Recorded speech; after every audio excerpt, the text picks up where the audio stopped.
Okay, so it's about, I'd say, 2 weeks from our last clip. I got a little lazy, I'll be honest, guys. Got a little lazy with the filming. Um, it took a lot of time to get the order right. I'd initially ordered a set of fast 33-pound injectors, and they didn't fit. And I finally got this set, and I'll pull up the number for you guys. There it is. It's the, maybe they'll focus a little better. Anyway, it's their 36-pound injector. Um, yeah, 36-pound injector. This particular one uses a Jetronics style connector. So I ended up running a Jetronics to EV6 and then EV6 to EV1 to run our stock wiring harness. I tried finding Jetronics to EV1 and I could not find one anywhere. I'm sure someone makes one somewhere, but I could not find it. So I just got these for 19 bucks, and then I cannot remember the company. I thought it was like Glenn's Auto Performance or something. They carried these EV6 to EV1. I'll take a look, guys. I'll have it in the description of the video. But anyway, got that linked in with our fuel rail.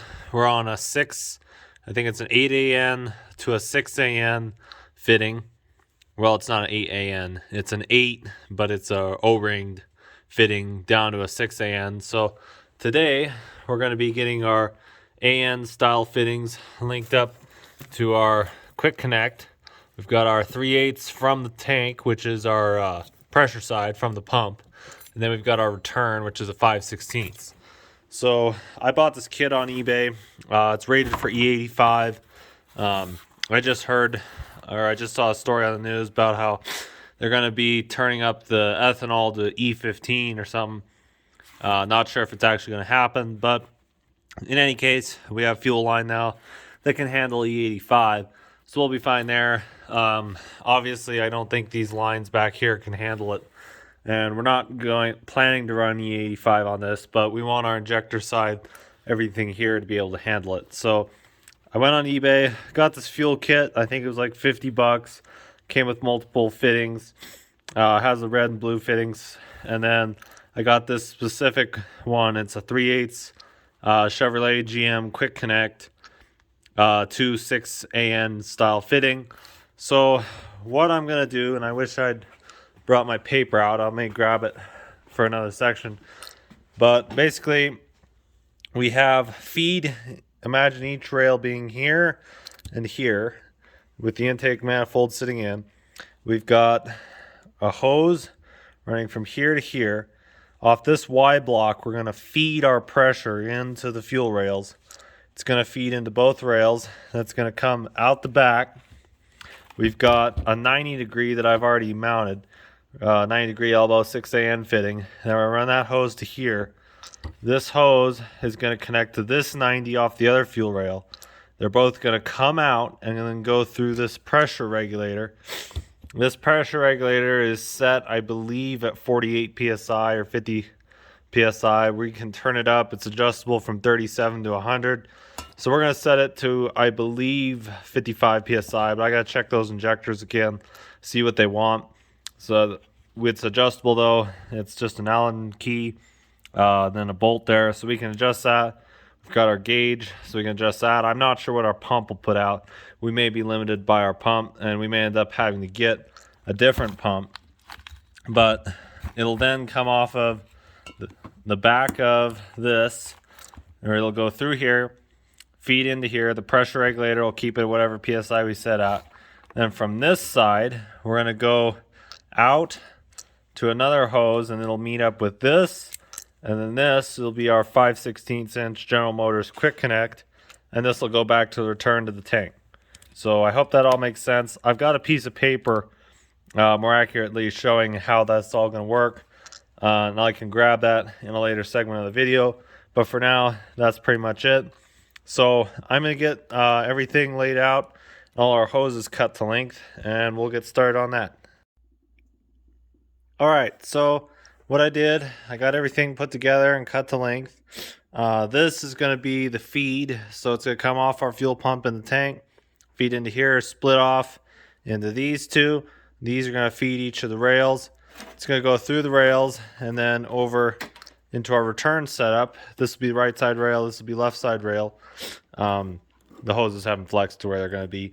They're going to come in, feed into here, go through this pressure regulator, and then come down and into the return line. And it has a clip in here and clip in there. This is going to route.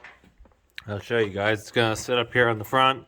It's going to come under, out of this side, under the fuel rail, then up and around to our fuel lines back here. And so then that pressure regulator is going to sit. I think I might be able to use this stud as a locator and then punch another screw in and have it mount here at the firewall. So we can have our fuel regulator up there, and then it'll come through. If I can't use this as a regulator, then I'll just move a different spot slightly lower down. But I'd like to use that as a locator since it's already there. But yeah, that's how that's going to set up. So now that I've got that in, the one last thing I was going to have to do is I don't have all the vacuum lines closed off under there. I've got to find a way to get this vacuum line, which I think is just a crankcase breather. Got to find a way to get this crankcase breather routed through. And if not, then I'll find some other way to vent the crankcase. We got our brake booster hitched up, but we've got, I think, 3 other ports in there that need adjusted. So one thing we did off camera that we ordered was this throttle cable. And it's still not quite, I haven't quite decided how that's going to go over or under this coolant block here. But I also got to figure out, I thought this little coolant hose came into the throttle body somehow, but now I'm not 100% certain, so I got to figure that part out. But what I did is I took a Holley throttle linkage kit, and the piece they provided didn't have enough room. So what we did was we just took this piece. I took the factory bracket, and it used to sit straight up. I just took it in the vise, bent it over to perfect 90 degrees. As you can see, it looks really good. You got to lay flat, and it gives us about 2 inches of hood clearance, and it allows our pedal to open up our throttle plate all the way. This is going to be interesting. The original plate had, I believe it had a hole. You find that. That intake manifold's back here and mess of stuff. But I believe, yeah, it had a hole in it. So that's going to be something to adjust. I think on that plate has an adjustment. Grill's fine. We have our cats here. I just fired up the little heater. We run it on diesel.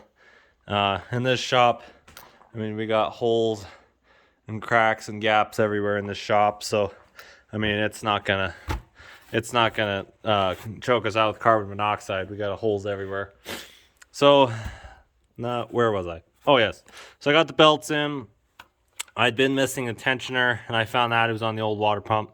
The next thing we got to figure out is, once we get this here, it's not going to fit with the alternator. I was looking at ICT Billet, but I still got to give those guys a call because I need a setup that I can retain. Maybe try to retain my stock power steering pump. I really don't want to buy another power steering pump if I don't have to. We may end up just making one ourselves, and we just need to get that alternator because the back of the alternator is going to run right into our fuel line. So we're going to need to relocate our alternator somewhere over, and we'll have to figure out how we're going to do that. But I think that'll be enough for now. So I'll get the lines installed, guys, and we'll go from there. Okay, guys, I got it all in. We routed our hose, comes from under, feeds over to this Y block. The Y block then divides over to here, and then up under here it splits off and then goes to that other rail. And then on the back, we got it comes off the T there, comes to this Y block, and then we also have that other 90 comes the Y block, comes around off the Y block to a 90, hits our whatchamacallit, fuel pressure regulator. The gauge I haven't attached it yet, just using that screw as kind of a placement. And then after that, it comes down here to a hose, then off a quick connect to our return line. I still got to find a clip for this. I know it's around here somewhere. But yeah, everything's clipped in, and that feeds over to off the 6AN connector from the quick connect, and then around over under the fuel rail, under the manifold, back again to that Y block under there. So yeah, we got it all in. We're not 100% sure if it'll leak or not yet. Haven't gotten any fuel pressure in it. We won't until we get all the rest of our electrical reconnected and battery and be able to turn on the fuel pump. But before we do that, we got to get our alternator repositioned. So what I've decided to do is make my own brackets. Right now, they do not have any kind of bolt holding them, so I'm gonna need to make a run to the hardware store. But what I'm gonna do is I'm gonna put a bolt there. These will raise it about an inch on this side, and then about an inch and a half on this side. And they'll sit right about there, and then it'll clear that elbow so that we're not hitting the fuel rail. And I believe with that setup, we'll be able to get our belt and leave a factory belt. It will change our position on tensioner, but instead of being about in the middle, it should be like right on the edge here for where the line spring should be. So it's close enough for me. The belt's going to stretch out with time and get back into the regular zone. So I'm fine with it. We're here for the next part of the Suburban build. Just been getting this all together. I know it's been a while. I didn't do a lot of this filming largely because I started running out of space on my phone. Didn't ever get a hard drive. I got you, dirty little cat. Oh my gosh. Okay. So what we did, I took the stock air intake, and I still got to grind these down and sand them out. But I cut off both resonator boxes because I didn't like how the resonators were there. Not going to invest in cold air intake kit because none of them that I found would still keep our stock air box. So we're just running with that. I got all the coolers in, and what we ended up doing with our pulley setup, I had to find and mount an extra pulley here in order to make this alternator setup fit. And we ended up rerouting. I don't know if you could tell this belt. It's only touching part of the pulley, which I'm hoping we won't have any slippage, but only time will tell. So yeah, just gonna kind of run with it like that, see what happens. But we got that all hitched up, and let's see, what else did we get going? I got all our coolant lines routed in, got our AC lines in, got all the wiring done on the top of the engine. Still want to find a way to route that big old harness behind the intake, make it look a little neater. What else we got to do? I guess we're now to the point where we just got to start bolting all these frame braces and whatnot in. Got to dig around, find all the bolts for it. Yeah, we're gonna get to work on that. I got what I do? Did something under the car, but I can't remember what. Oh, another thing I was gonna show you guys. We painted these brake calipers. Also, I didn't notice this, but our wheels, there were a couple of them that were scratched. So we went ahead, just taped off this machine section, and then painted these. They did come with this coating, and most of them were pretty good. But we touched up all the scratches, and we got it to where you can't even hardly tell that they were scratched at all. So we're really happy with that. These front brakes had developed a pretty bad ridge right in there, so I ended up taking a belt sander. I wish I had one of those tools. It's like a lathe, and then you can just put the disc brake on and just grind it off and true up these. But I didn't ever notice a wobble to them, so I doubt that they were out of true. But yeah, we went ahead and ground those ridges off, evened our pads back out, and we have painted our rotors this wonderful red. It should really pop with this wheel combination. Got them in, got our brakes all done in the rear too. Got the red calipers out back. These were new rotors. Had to adjust the parking brakes. They were completely out of adjustment. But yeah, I got MBRP tip. It's coming together, guys. It's been slow. Haven't felt like we made a lot of progress, but we have made some progress. So yeah, I'll get you guys set to time lapse, and we'll get all the work done and getting all this bracing done.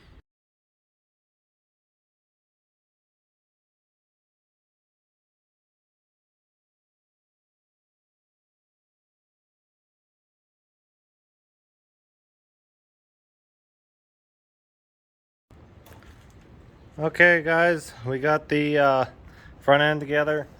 Um, got all this covers. The only thing we did off camera was, I guess, just this top and this. Also, I guess we did this transmission line. We ended up Performa built, in order for us to keep the warranty, wants us to bypass our cooler and use their cooler. So we have it routed in. We use the supplied clamps and everything, get it in. It uses these little plastic tabs, which I've never tried before, but they seem like they went through all layers of the radiator just fine. So that's held in. We got our fan in. Yeah, so we're gonna go ahead and do the final rundown. All the electronics, check every plug. We did delete the EGR. And there's no provision for an EGR on this. Also, I got to figure out if this is a vacuum line or a coolant line. I think it's vacuum, so we'll have to find some way to plug that. Got our coolant hoses all routed. Everything's tied in coolant wise.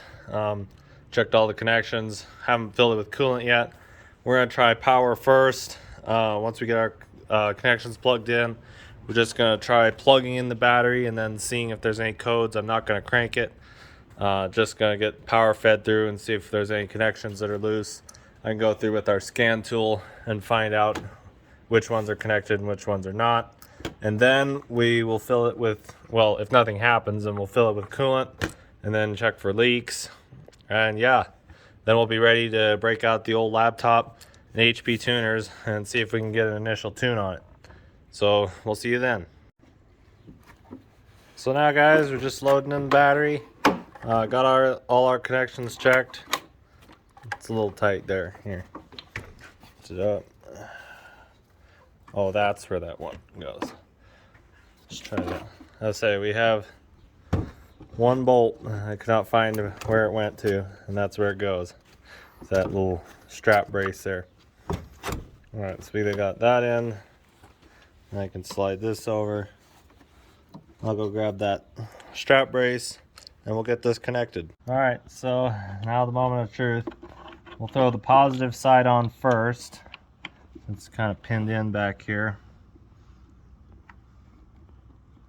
These little side post batteries, not a huge fan of, but there isn't anything wrong with it, so I'm not gonna spend money we don't need to. Now, I like connecting positive side first, just in case you nick your wrench into something ground. Like if you look here, we have a ground, and if you nick that while it's connected, then it'll make a nice big spark shower. You melt your wrench. All right, big moment.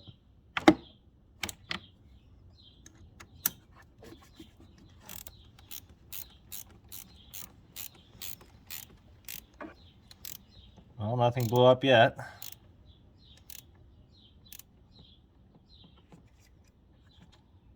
Nothing's getting hot. Yeah, I think we're good. All right, so now we're gonna go ahead and, what? Did you stop it or no? No. Okay, so now we're gonna go ahead and I guess we'll go inside the cab. I'll get out my scan tool and we'll see if we have any codes. Okay, guys, so before we get ready to turn the key, one thing I do want to note, I went over all the fuel lines. We had a couple leaking. I also had to reposition the gauge. Also had to adjust it. We turned the key on. Here, try to turn the key on. Okay. Don't start, just on. Got it.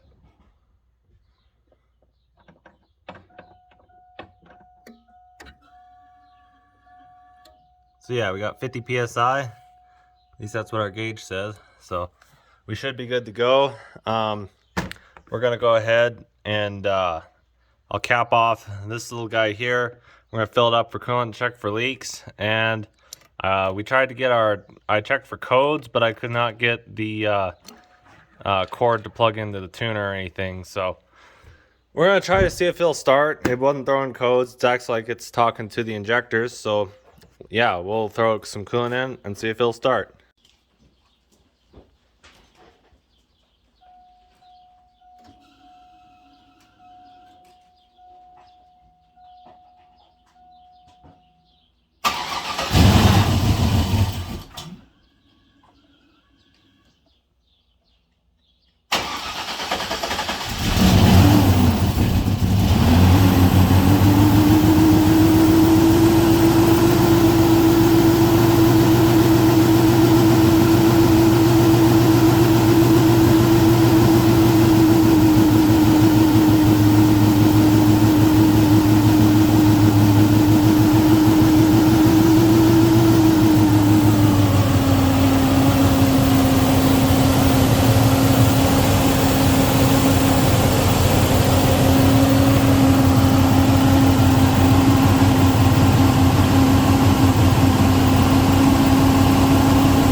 So guys, it ran. It's not running especially well, and I also noticed we have a fuel leak back here, so we're gonna need to pull that apart and figure out what's going on there, because we can't have fuel leaks. We got it to run long enough. We put in transmission fluid, put it in reverse, put in more transmission fluid. We're all good. I'm not seeing any transmission leaks, not seeing any coolant or oil leaks. The only one is that fuel leak there right at the bottom of the regulator. So we got to get that straightened out. Also, this regulator was turned up too high, so I had to bump it back down. When it was reading 50, it was reading about 40 at 12 volts. But then once you start it up, it gets to 14 volts. So the pump was putting out more than this regulator was actually reading. So yeah, we had to turn that down. Once we turned it down, the pump really quieted down. Our fuel, I had noticed our fuel seemed like it was going to get hot. So yeah, that was definitely too high. It was reading like 80 psi, way too high. So we turned that back down. So now we're running about 45 psi. And other than that, guys, just going to have to pull that apart. But yeah, it ran for the first time in like 3-4 months. So pretty exciting. So we'll get that fixed, and then we'll be ready to pull this out of the shop. Okay guys, I'm sorry about the wind and the pressure washer, but we just wheeled it out here. We're gonna go ahead and clean it all off.